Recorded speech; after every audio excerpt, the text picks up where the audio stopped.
Hey y'all, so welcome back to my channel. I'm back with another video. One of the things that I always wanted to talk about was like my generation. I feel like it's not a lot of encouragement for us out here. So basically what I'm going to title this video today is things millennials should know. And one thing that I feel like we should know as being a millennial is that, you know, we have so many advantages. Every time a conversation comes up, it's always like, oh, well, y'all kids, y'all ain't have this in y'all day, and y'all kids don't know about this and stuff like that. And I just feel like that's okay. Like, you know, that's okay for them to say that. I don't have an issue with me personally. I don't have an issue with those type of people because I know they don't mean any harm. I have an issue with the people that degrades us, you know, or that devalues us as far as saying things like, you know, like we're not smart, we're good for nothing, you know. Those people are the ones that tick me off a bit. And those are the ones that I feel like I just can't. Like, we can have a conversation, we could talk, but it's to a certain extent. I personally feel like I can't. Like, those type of people, I just can't. Like, let's change the subject so me and you can still be, you know, on one accord, but I'm not gonna accept that, you know? So, I've been reading a lot of things lately because I'm really trying to expand my mind. Start with number one, right? I'm gonna talk about a couple advantages. I think I have like 8 pros of being a millennial that most of us probably don't even know about. Like, it's a lot of pros to be a millennial. Like, don't make you feel bad because you weren't a part of this decade when they was doing this, or you wasn't. Like, that's okay. We have our own. Like, every generation has their own thing. Like, they have their own, like, they're known for this, they're known for that. Like, it's okay. Like, that's okay. What's not okay is making us feel like we're not good enough for a particular generation. Like, we don't want to be because pros and cons of every generation. That's what I'm trying to say. I was writing down the list and I shared the list on social media. Why am I getting tongue tied? I just feel like, why are we so sad? Like, our generation is so sad, like so down about certain things just because how everybody, well, I know why, because like I said, everybody make us feel so bad about being young and in our prime. Like, they have something to say about everything we do, and honestly it's very annoying. Like, for example, you'll do something, you'll have a great accomplishment, and they'll be like, oh yeah, we did that too, I'm surprised y'all did this, or, you know, about time. Like, no, that's not how you say congratulations. You say, I'm so proud of you, you came a long way, I love your journey, I always knew you could do it, things like that. You don't do stuff like that. Like, that's so ill to me. I don't like that. I don't like that. In my Carisha voice, I don't like that. For real. Because it's like, y'all always say how in y'all generation y'all supported each other, but what happened to supporting us? You can support the upcoming generation, you can support your kids. Like, I understand that y'all against certain things. Like, you might not be as supportive for somebody to, you know, have a baby young, but you did it. So how you gonna tell her that she's this and that, but you did it? I mean, I'm not saying that it's okay for her to do it because you did it, but what I'm saying is give her advice or say things to her you wish people said to her when you were pregnant young. You know, say stuff that'll encourage her. You went through the fire when you got pregnant young, so why would you put her through it again? Tough love don't work for everybody. I'm sorry, it don't. Tough love does not work for everybody. Here's what I got to say, okay? Have you guys ever seen posts that are constantly devaluing our generation? I mean, it's kind of annoying. I need to stop doing this. We all know that there are many things that we would like to change about our generation, but let's not shy away from all the good things we've impacted. I want to take a moment to really appreciate my generation for a moment, right? Why not? Why not? Why can't I appreciate us for a moment? Everybody else does it. Help us continue to be on the rise. Like, so So number one is dealing with technology. You can literally like give us the manual or give us any type of technical device, anything. First of all, we don't even have to use a manual because everything is associated with technology nowadays. So it'd be so easy for us to master it. We don't need any long protocols. We don't need, like, seriously, it's so easy. Like, we don't even have to, it's like, I don't know, how did that come about? Don't know how that first came about, but I'm glad it's here. Because my dad will always be like, oh, well, how you do this with like a computer or something? And my dad's not that old. He's only 49. And he didn't even have to give me the manual or book. I just play with it, not knowing what I'm doing, honestly, and I'll fix it. So I don't know. But yeah, we can master anything connected with technical devices in just a matter of minutes. No manuals or no long protocols, right? So that's what I said. Number two, we are the most educated generation in history. In the United States, there has been an 80% increase in master's degrees awarded since 1987. In 2016, almost half, which is 46% of employed millennial women ages 25 to 29 have received a bachelor's degree or more since 1987. Come on now. Let's not act like we're not doing nothing around here. They're doing stuff around here, okay? Seriously, like, y'all really putting in the work. I don't have a bachelor's degree, so I'm not talking about me, but I'm talking about my generation. Like, y'all putting in work. Y'all putting in work, for real. As of 2017, we're in 2019 now, so, you know, it's probably up there by now. As of 2017, 33% of millennial men are college graduates, and 41% are millennial women. Can you believe that? Can you believe that? Can you believe that? That's a lot of people. Can you believe it? I could believe it. I could believe it. On to another pointer, because you know I got pointers for days, okay? Number three, we are non-complacent. That's me right there. Millennials shudder at the thought of settling for anything. This generation is consumed of people constantly trying to better themselves. They're always looking for the next big thing to improve in anything. That is so factual. Everybody that I know in my age group, majority of them, they're not like comfortable with where they are. Like, yes, you just got a promotion, but then they already think about the next promotion. They make this amount of money, they're already thinking about the next. So like, they're never satisfied, and that can be a good and bad thing. But I'm thinking of it as a educational aspect. You got your bachelor's degree, you want to go for your master's, you want to go for your doctorate. I'm thinking of it as a financial aspect. You just got a promotion at your job. So now, even though you just got it, it doesn't mean you're going to chill for the next 10 years and stay in that spot. You're going to continue to work and work and work and work and work so you can get a promotion. But they're not just getting comfortable because they got a $1 raise. No, they going. Like, they keep going. And I love that. I really love that. Me, I'm never satisfied. When I got my first apartment, I was like, okay, yeah, I'm gonna be here for this amount of years, and then I'm gonna get a house. Or if I can't buy a house by then, or I don't have the finances to buy it at the amount that I want to buy it for, I'm gonna live somewhere else for a little bit and stay there until, because I don't want to keep moving and wasting money.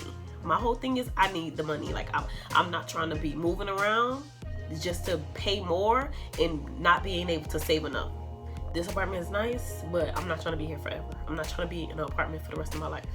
I'm trying to spend less. Like, I told my fiance the other day, listen, if I can't buy anything cash, I'm not getting it no more. Like, I'm not putting anything else that I have to pay monthly. I'm not doing that. I'm sorry. I'm not doing that. If it's not a car, or if it's not me trying to get somewhere stable to live, I'm not paying. I'm not doing that. No. So if I change my mind, y'all slap me in the head because I refuse to. I'm sorry. Okay, so number 4 is they are self-sufficient. Okay, millennials aren't weighed down by the past experiences or knowing how difficult a task might be. They don't measure their abilities by the mistakes of their parents, grandparents, and etc. may have had. They also don't take no for an answer. Think about it. Have you ever heard a millennial say there's something that they can't do? Have you? Answer the question. Have you heard a millennial say something that they can't do? Now, they might say they don't want to do it, but that doesn't mean they can't do it. Because me, it's plenty of things I don't want to do, but I can do it if I really want to. Like anytime somebody asks me, oh, do you think you can make this? Yes, I can. I can make this. Like I can make so many things. Like I can do it. It's just, am I interested enough to do it? That's my whole thing. So, number 5. Multitasking. I had to pause because multitasking is a thing, like, it's a thing of the norm for me. Like, it's kind of crazy how often I do it unintentionally. Like, I don't even know I'm multitasking, but I am. The ability to multitask is undeniably useful in everyday life. It's a necessity that major employers require and a quality that entrepreneurs master in their sleep. Yes, I do. Yes, I do master it in my sleep. Okay? So, according to studies, I'm skipping. I'm sorry. I'm not giving y'all nothing too quick. Master in their sleep. Trying to balance 100 things at once is something not everyone can do, and it's something that millennials easily do at their best.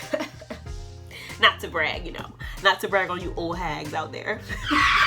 Seriously, like we can really like multitask easily, like unintentionally. Like I will be cooking and I'll be doing my makeup, and then I'll also have listen, I'll do it all. I will be going crazy. But it works for me. Like, it really works for me. My fiance be like, you need to slow down. You can't do everything in one day. Because if I have a day off, I'm going to do everything. I'm going to wash clothes. I'm going to cook. I'm going to mop the floor. I'm going to go see my niece and nephew. And then I'll be dead tired at the end of the day. But I'd rather do everything in one day. That way when my next off day comes, guess what I have to do? Nothing but watch Netflix and Hulu. Who's the dummy now? Still me, but that's not next. Number 6, my favorite thing in the world. Entrepreneurial. We are entrepreneurial, okay? With the mindset that we can do anything we want, millennials realize that being an entrepreneur can teach us more than working a 9-to-5 job. According to studies, past generations have been saturated with working the usual corporate retail employment. There were little to no encouragement on starting your own company. Think about it. How many of you guys have heard an older family member or friend say to you, get a real job? But millennials don't shy away from starting their own companies, even if it means we might fail. It's facts right there. Do you know how many times people say get a real job? Like people always say get a real job. Like sis, what do you mean? This job is making more than a 9-to-5. What do you mean? Sis, we have one. When they say things like this, you cannot be upset or mad. They were conditioned. Our generation, we are literally becoming millionaires off of making Instagram funny videos. Like you can't be upset with them because it's not normal. Like what? She's making millions by just a funny video? Like it makes no sense. Make it make sense to me. It doesn't. And it's not gonna make sense because that's just the time that we live in. You can get famous from doing, you can get famous from a slogan on Instagram, and the next thing you know, you're in a movie with Tyler Perry. Like seriously, it's crazy. But I mean, they have to understand, me painting makeup on you, I can be a millionaire. Because makeup is in demand right now. Like you need makeup for photo shoot, you need makeup to get married. You need makeup for your mixtape promo or your EP. You need makeup for your daughter's senior prom, okay? You need makeup for your what do they call it? Your portraits for your next book that's coming out. You need makeup for everything, okay? And these jobs were always created. It's just that we didn't know about it. Our grandparents and our parents and people, they didn't know about it because they weren't welcome in those type of spaces and environment. So think about that for a sec, okay? Did I wink right? No? Okay. What am I? I think I'm on number 8, 7. Rise in parenting, okay? Millennial dads are proud and present, and they spend 60% more quality time with their children than past generations.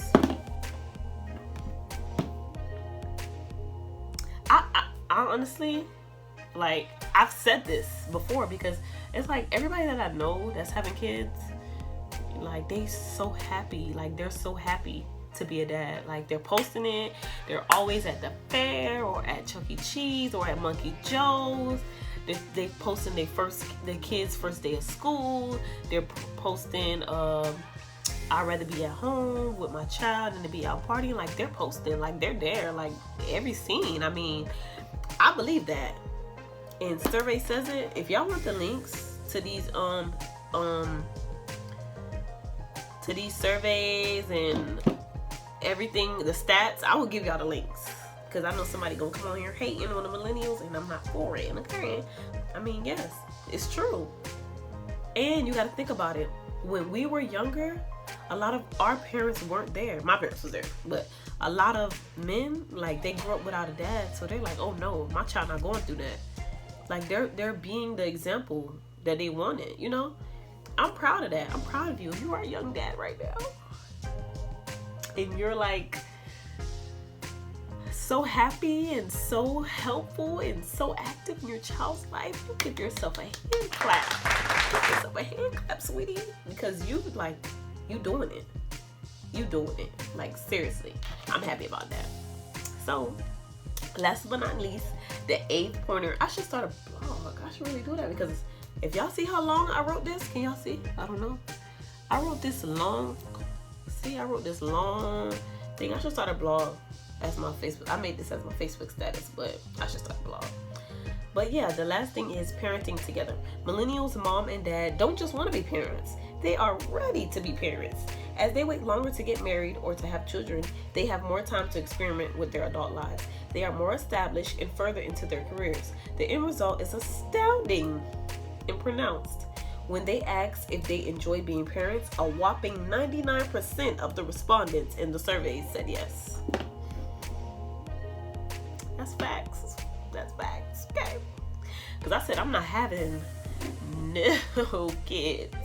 First of all, I want to have more than one. Okay? Possibly more than 3. And I don't want to do it if you're not going to be helping me. I'm not. You're not going to be for me. I don't want to do it. So yes, because I'm sure that I want to be a parent. No doubt in my mind that I want to be a parent. But I don't want to do it unprepared. I don't want to do it broke. I don't want to do it alone, you know? So we really thought about that. Like, as millennials, I feel like we learned so many things from the mistake of others. Like, it doesn't even have to be your parents, because a lot of people grew up in great households. It don't have to be a parent. You just see, you know, your close friend to you that didn't have her parent around, or it doesn't have to be a parent. It doesn't have to be a parent that you learn from. But I do feel like we were very observant when it comes to things like that, you know, children and stuff. Because I'm happy, and I know when it's time for me to have a baby, it's gonna be no doubt in my mind. I'm gonna be there. Like, I want to be very active in my child's life. Anything they want to talk to me about, I want to be there. So I feel like we really learned from that, and parents should embrace having kids too. I feel like older parents, it don't matter how prepared you are. If you graduated college, you got your master's degree, you got your own place, you got a car, everything. Parents do not embrace you having kids, and it's actually really annoying. I feel like there should be more of a support there. I guess because they had us so young. I can't say us, because my parents don't feel like that. Like, they like, whenever you're ready, it's up to you. You know, we're happy you're getting married or whatever. Whenever you want to have it, it's up to you. I'm talking about, like, I have close friends, like childhood friends, that their parents do not encourage them having kids, and they're so successful. Like, I have a friend, she's on her way to get her master's right now, and she's married, and she lives on her own, and her parents do not want to hear it. Like, you can't do that. And then they wonder why we don't tell them things. You can't do that. She's grown, sweetie. Out your house, degree, money, her own car, her own place, and you're still mad. But parents be like, oh, because I know her. I know how she is. I know what she's ready for. But that's not up to you to decide anymore. It's not up to you to decide if you think she's ready or not. Nobody's ever really ready to be a parent. Let's think about that. Nobody's ever ready. It's a journey that you've never gone through before. So let her go through it. She will learn. You don't know everything, and neither does she do. Now, you know more than her when it comes to parenting, yes. But let her learn. Like, let her, if she want to be a parent and she's prepared and she's married, employed, and living on her own, let her do it. Like, just be supportive. You can't pick and choose your kids' lives forever. Be supportive. That's all you have to do. Love her and be supportive. That's it. Not parent. No. I'm gonna do it. That's all I wanted to say. But yeah, if you're a millennial, share this video, like this video, comment, don't forget to subscribe, and just let them know, like, be encouraged. Like, it's a good thing to be a millennial. You have so many resources your parents did not have and your grandparents did not have. Let's embrace that a little more. Let's not shy away from it. You know, go look these things up. Everything that I've said, rewind it, stop it, pause it, screenshot it, whatever you have to do, and share it with somebody, because we're doing a great job right now. Like, honestly, we're doing great. Okay? So, I'll see y'all in my next video. Like, comment, subscribe. Don't let me come find you. I make this video for you to just look at it, subscribe, and like. Okay? Peace, love, and happiness. Bye, y'all.